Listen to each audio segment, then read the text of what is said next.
Bonjour à tous, c'est Laurent, j'espère que vous allez bien. Bienvenue en ce début de semaine dans le Parpaing quotidien et aujourd'hui j'ai envie de vous poser une question. Non mais vous êtes complètement idiot ou quoi?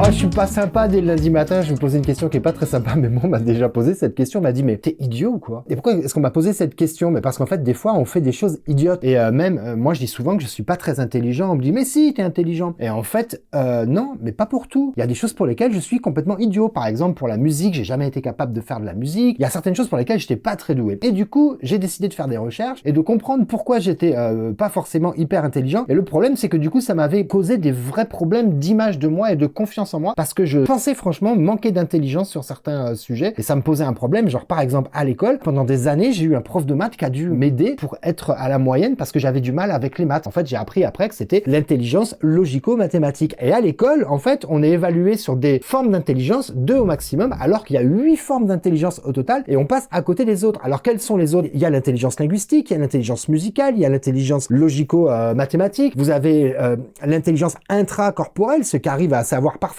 ce qu'ils sont capables de faire, de pas faire, qui se connaissent très bien. L'interpersonnel, qui savent très bien comment interagir avec les autres personnes. Vous avez également des intelligences spirituelles, religieuses. Vous irez voir les recherches qu'a fait Howard Gardner là-dessus, c'est pas le sujet. Ce qui est important ce matin, c'est de comprendre qu'il y a différentes formes d'intelligence. Et on s'en est rendu compte en faisant des recherches, par exemple, sur les autistes. Les autistes sont définitivement des génies. Le problème, c'est qu'ils sont pas bons en ce qui concerne la communication interpersonnelle, à communiquer avec les autres, ou même intrapersonnelle. Donc, ce que je veux dire par là, c'est qu'avoir un manque d'intelligence dans certains domaines veut pas dire que vous êtes un idiot dans sa globalité. Et ça, c'est super important à comprendre. Le fait qu'il y ait plusieurs formes d'intelligence et qu'à l'école, on n'en évalue que 2. Donc, si vous êtes sorti de l'école avec une piètre opinion de vous, j'en parle parce qu'on est toujours en mois de février, c'est le mois de Gênes. Si vous êtes à l'école avec une piètre opinion de vous à cause des résultats scolaires, dans la vie, c'est certainement pas la seule intelligence qui sera nécessaire pour que vous avanciez. Moi, personnellement, heureusement, je fais preuve d'autres intelligences qu'on m'a pas appris à l'école, qui sont plutôt innées, mais que j'ai travaillé parce qu'on a tous des dons pour certaines choses. Certains, c'est pour la musique. Moi, j'aurais tellement aimé faire de la guitare. Mais j'ai essayé, mais franchement, j'ai renoncé. J'ai pas cette intelligence. C'est un conseil qui me semble important. C'est vraiment important de savoir qu'il y a différents types d'intelligence. Ne soyez pas trop dur envers vous-même. Et c'est très important pour construire votre image de vous-même qui va vous permettre, évidemment, de réaliser des choses dans la vie et de vous développer et de vous épanouir. Allez, j'arrête là. Je vous souhaite une bonne journée. Je vous dis à demain matin pour d'autres conseils. Bonne journée. Bye bye.